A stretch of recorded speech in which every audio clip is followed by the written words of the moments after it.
Estamos en 3.605, es decir, a solo 5 del nuevo mojón, a Mojón solo a solo 5 de la 5 de la nueva nueva meta, meta, que son que son tres mil 3.610. seiscientos Así diez que Así que 5 suscripciones más y cumplimos con la meta. A los que nos están siguiendo por el canal YouTube, les invitamos a que se suscriban si no lo han hecho aún. Si están suscriptos o suscriptas, miren hacia vuestro costado izquierdo o a vuestro costado derecho, y a la persona que estén la invitan, si la conocen bien, si no la conocen, la invitan también a que se suscriban a nuestro canal, y aquellos que nos estén escuchando a través de la radio, en el viejo y antiguo formato, y clásico, que tanto queremos y amamos, formato de la radio, también se pueden suscribir, aunque nos sigan escuchando por radio. Para eso es muy fácil, ingresan al buscador de su internet, Google, ahí ponen YouTube, si es que no tienen la aplicación en su teléfono, y dentro de YouTube, en buscar, ponen La Mañana en Camino. Ahí se despliega nuestra página, y ahí ¡pup! Activan el en vivo y ponen el tic a me gusta, ¿de acuerdo? Del mismo modo que nos gusta mucho recibir a Pedro Crivari, que como siempre el periodista, editor, analista nos ayuda a poner La Mañana en Camino. Pedro, buen día y bienvenido. Buenos días, Alejandro, buenos días, querida audiencia. Ayer empató Defensor, me Sí, acordé de sí, vos porque fue el último te, partido de la fecha, ¿no? te confieso que sufrí, como amante del fútbol, el partido de Liverpool-Wander, porque Liverpool marró 10, 15 goles, y al final Wander también tuvo unos 15 minutos finales en los cuales pudo ganar. Y fue un día bravo el sábado, si no me equivoco, porque me vi 2-0, Sí, seguí, continuo. a pocos Creo que metros. a pocos metros. Y ayer, que parecía que iba a haber goles, pasó exactamente lo mismo. Fue un partido con alternativas más favorables a Defensor que a Cerrito, pero bueno, Cerrito un cuadro bien armado y se defendió bien.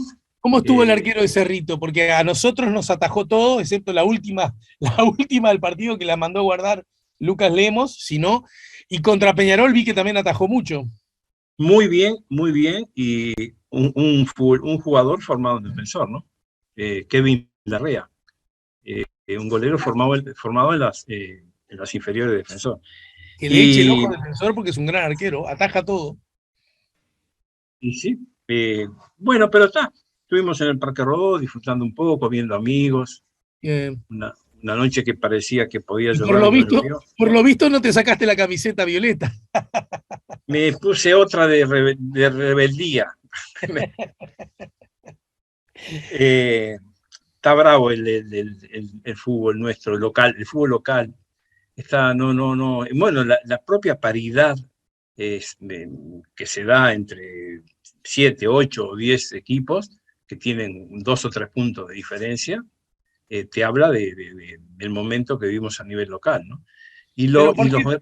¿Pero por qué? Porque, a ver, como te conozco, somos amigos hace tantos años, ¿por qué estás usando paridad como sinónimo de baja calidad? Porque podría ser paridad y bueno, que fue maravilloso. sí, pero lamentablemente no es paridad por alto nivel. Es decir, los equipos que estaban, digamos, aportando buen juego al espectáculo en los últimos tiempos, caso de los muy buenos momentos de Peñarol, buenos momentos de Nacional, muy buenos momentos de Liverpool, de Wander y de algún otro equipo. Es decir, este año están presentando altibajos en su funcionamiento, eh, claros, visibles, ¿no? Nacional ahora se está recuperando, pero el caso de Liverpool, explicado digamos, por la emigración de muchos jugadores, la pérdida de muchos jugadores valiosos. ¿Eh? Wander tal vez algo similar, no sé, digo, pero está pasando, digamos, el cuadro más parejo está resultando ser Deportivo Maldonado, y con un plantel, con un juego interesante, sólido, yo diría, sólido, y con figuras preponderantes de mucha experiencia, ¿no? En el fútbol. La frescura que mostró Liverpool, por ejemplo, que mostró Peñarol, con todas las caras sucias, como se le llamaba a los juveniles medio siglo atrás, cuando apareció aquel San Lorenzo arrasó en el fútbol argentino, con la frescura que mostraban los juveniles, los recién promocionados al fútbol de primera, la frescura que muestra Brian Ocampo en su juego, la calidad que mostró en su momento Emiliano Martínez, que creo que hoy está jugando en Brasil, bueno, y Liverpool, con un veterano extraordinario como Figueiredo, y con muy buenos juveniles que se destacaban mucho, o la aparición de Quagliata en Wander. Dios, se daban fenómenos que en este torneo al menos no se están registrando, ¿no? Yo no los veo, yo veo fútbol, veo mucho fútbol, tú lo sabes, veo muchísimo fútbol y no lo encuentro, no lo encuentro. Hay chispazos, pero no hay, digamos, un funcionamiento colectivo que uno diga, qué bueno esto, ¿no? Y por eso estamos sufriendo a nivel internacional, la competencia de clubes a nivel internacional. He notado, te cambio de tema, Pedro, he notado que estás presente un poquito menos en las redes sociales, no sé si responde a alguna decisión explícita o cuando quisiste acordar es lo que está pasando, pero me interesaría, porque hiciste algún comentario acerca de lo que ha ganado atención en los últimos días, las últimas horas, que tiene que ver con la visita del canciller turco, las reacciones de la comunidad armenia, el gesto explícito que después hace el gobernante de Turquía, la invitación primero del gobierno, las respuestas después del gobierno de Uruguay. Es decir, ¿cómo has visto este episodio? Porque también has dicho, te cito textual, también nuestra Cancillería debería haber evitado que su visita coincidiera con un nuevo aniversario del genocidio armenio. Me da la sensación que es como una piedra en el latón que salpica gotas en diversas direcciones. Bueno, primero lo primero, es decir, fue una decisión meditada la de, por ahora, la de alejarme momentánea o por el tiempo que sea necesario de las redes, en virtud del cariz que viene adoptando el intercambio de opiniones en las redes, que es realmente patético, preocupante, y que es una expresión de lo que está pasando en la sociedad uruguaya en materia de convivencia, ¿no? En las redes se agrava en muchos casos por el anonimato, por la acción de los llamados trolls, hay 2 o 3 nombres, bots, no sé cuántas cosas más, ¿no? Uh-huh. En verdad, es muy difícil sostener un diálogo inteligente en las redes cuando es un instrumento maravilloso para hacer eso, ¿no? Sería notable uno poder interactuar, opinar, discutir en el buen sentido del término, a partir obviamente, de posiciones, de reflexiones diferentes sobre la realidad. Es decir, porque no se discute con el que piensa igual, se discute con el que piensa distinto, con el que tiene matices, o que está en las antípodas del pensamiento de uno sobre el tema que sea. Entonces las redes están muy complicadas, crece el anonimato, crecen los agravios, crecen los insultos, las descalificaciones, las mentiras, las falsedades, y bueno, un poco creo que sin meditarlo mucho, no es una decisión, decir, de por vida me alejo de las redes. Yo confío que en alguna medida se corrija esta cuestión, ¿no? Es decir, a mí me cansa, no lo hago, de bloquear gente. He tenido suerte, Alejandro, a mí en el caso particular, nadie, salvo una rara situación, y llevo el 1 de enero de 2010 que recuerdo que fue un año nuevo, cuando un amigo me abrió los perfiles en Facebook, en Twitter, y no he tenido problemas, pero veo el nivel de debate y me preocupa. Ahora, no quiere decir que no siga las redes, pues las sigo. Hace minutos, por ejemplo, se puso subrayado, y a un otro medio informó de otro horror, en la sociedad uruguaya. En pleno centro de Montevideo, en Ejido y Soriano, hoy de mañana, aparentemente hoy, un padre asesinó a sus 2 hijos de 5 y 6 años e intentó suicidarse sin éxito, aparentemente. No habían transcurrido 48 horas del caso de Lezica, ni 72 o 96 del caso del cuerpo amputado o destruido en el Río de la Plata, sin los miembros inferiores y superiores, sin la cabeza. Ayer, es decir, es una situación en la que el horror se impone sobre cualquier otra, sobre la razón, totalmente. Las relaciones personales, las relaciones a veces intrafamiliares, o entre familias, o entre grupos, cada día se torna más preocupante por la violencia, por el desprecio del otro. En las redes se desprecia el pensamiento del otro, la sensibilidad del otro. En la vida fuera de las redes, la vida real, digamos, la vida, también se ataca al que piensa distinto, se ve reflejado en el tránsito, se ve reflejado en los cánticos, en los espectáculos deportivos. Y bueno, es un momento muy difícil, muy, muy difícil. Y cómo paso a la segunda pregunta, o al segundo tema que tú planteás.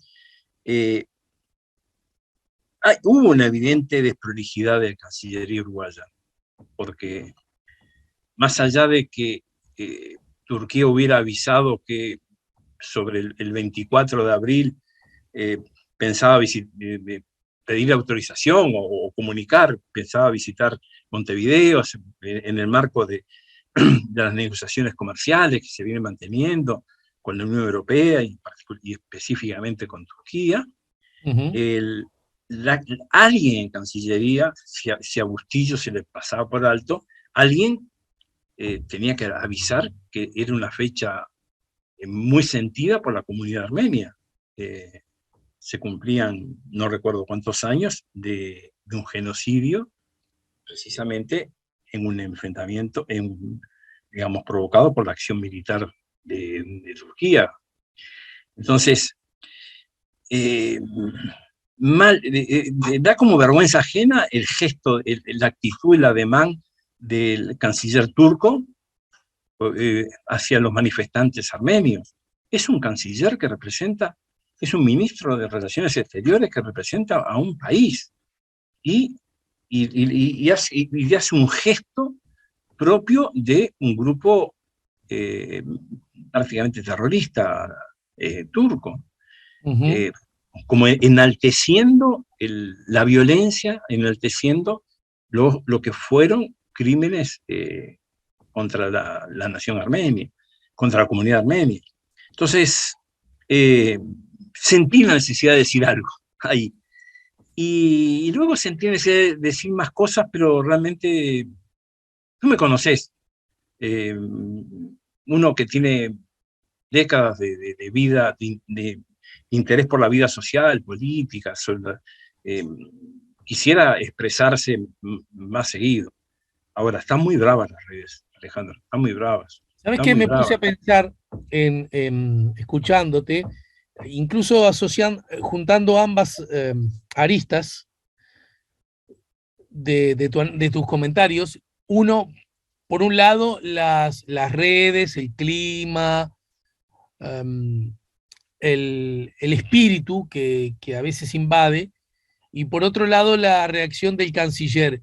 Y yo me preguntaba, ¿no? Porque la reacción del canciller turco, bueno, que se define por sí misma, tiene para mí algo que es muy obvio y que ocurre también en las redes, y tiene que ver con la investidura, porque, a ver, el canciller, por definición, vos corregime si le estoy agarrando el bizcochazo, por definición, en cualquier gobierno, el canciller representa, el ministro de Relaciones Exteriores representa a un Estado, es justamente el que se aleja más de la lógica de la lógica de barra brava, es el que está obligado a mantener las formas, es el que está por definición política a encontrar los puentes y los encuentros. Entonces yo pensaba, la pucha, si en este contexto ese individuo es el que hace este gesto, ¿qué podemos esperar de ahí hacia abajo?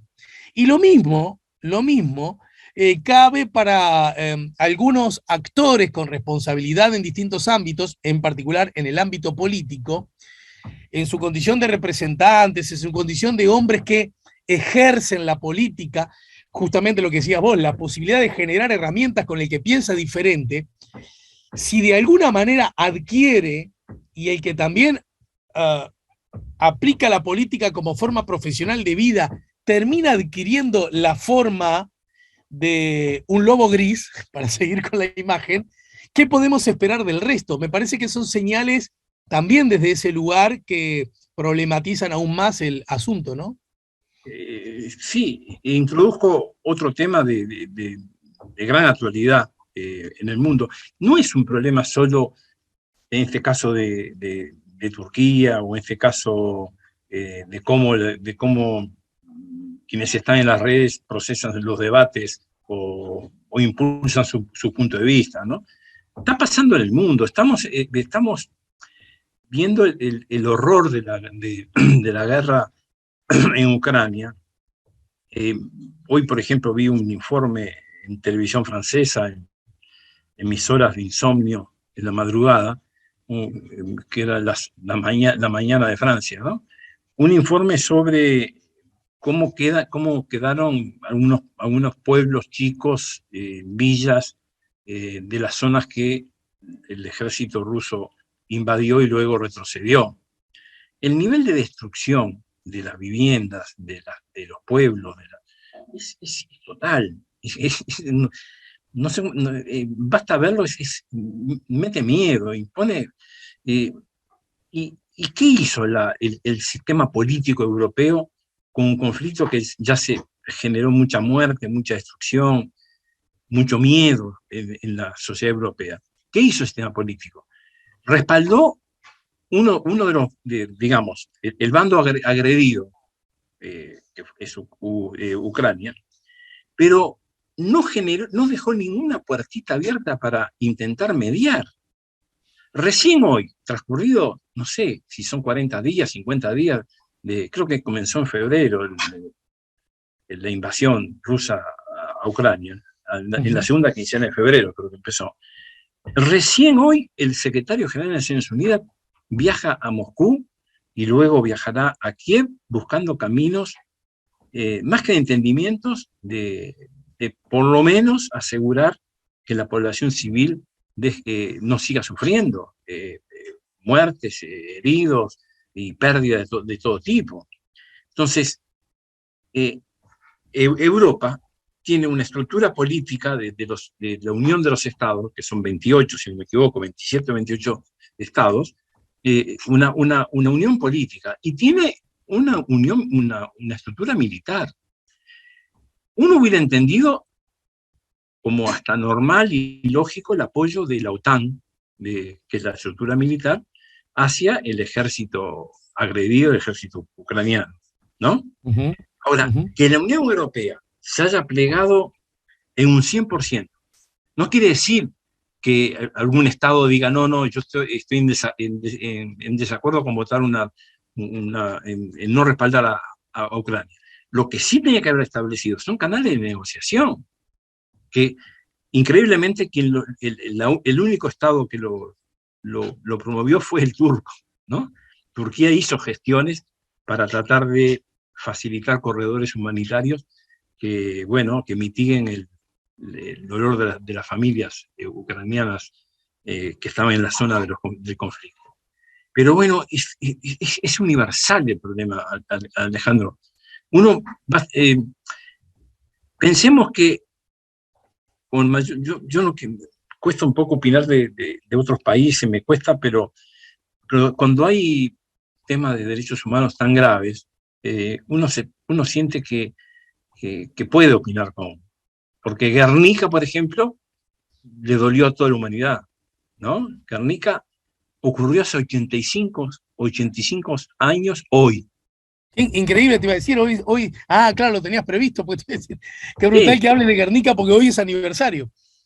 claro, pero el proceso de transición y de vuelta a la democracia ya lleva en España cerca de medio siglo, ¿no? De 40 y pico de años. Disculpad la imprecisión, no quiero intentar ser preciso así de memoria, pero fallece Franco en 1975 y ahí comienza la transición, de hecho, ¿no? Recién hoy el gobierno de España, en palabras de Pedro Sánchez pide disculpas y condena el horror de Guernica. 85 años después, ¿cuántas generaciones de ciudadanos de Guernica pasaron sin que su gobierno pidiera disculpas por lo que pasó o condenara el episodio? Porque obviamente el Estado español fue directamente corresponsable del bombardeo de Guernica. Entonces, estamos en un momento de la historia del mundo, y por consiguiente de la historia de la región y la nuestra, muy complejo. Y desde ese punto de vista, no es que sea, soy optimista, porque yo visualizo que en Uruguay todavía no llegó lo peor en materia de ruptura de diques y puentes para que puedan dialogar y convivir e interactuar los que piensan diferentes. Pedro, Digo, una simple precisión, pero es simple precisión porque estoy abrazando lo que decís y abrazando el espíritu de lo que decís.